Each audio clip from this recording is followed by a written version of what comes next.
You were born in Dakota, and then your dad was a cattle rancher. Then how did this happen? This was not what I was intending to do, Mm-hmm. I have to say.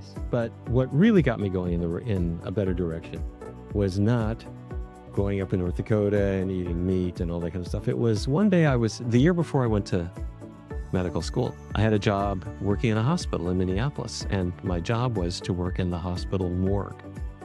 So if somebody died in the hospital, I was part of the examination of the body. I would assist the pathologist, and he knew I was going to go to medical school, so he would explain everything. Took his scalpel. We had a guy one day died of a heart attack in the hospital, probably from eating hospital food, but that's another issue.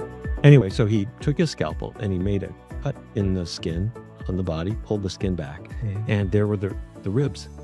And he pulled the ribs off, which you don't do with great delicacy. You just cut through them one at a time. And you pull the ribs off the chest and you put the ribs on the table. And that exposed the heart. And when he sliced open one of the coronary arteries, instead of it being a wide open tube that could conduct blood, it was clogged.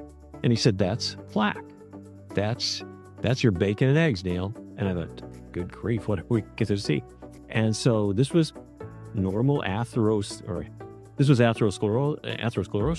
which I guess I say normal atherosclerosis. It's kind of everyday stuff, but it is not normal. It's a disease process. Uh-huh.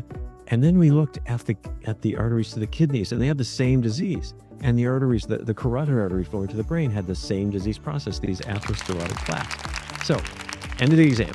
He writes up all his findings: systemic atherosclerosis, and the patient had died of a myocardial infarction, left the room. So I'm left with his body.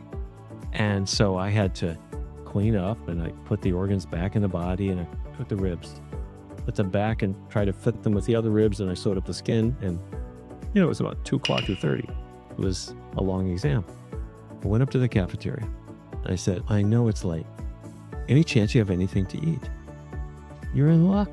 We got some ribs." And I looked at the plate of ribs.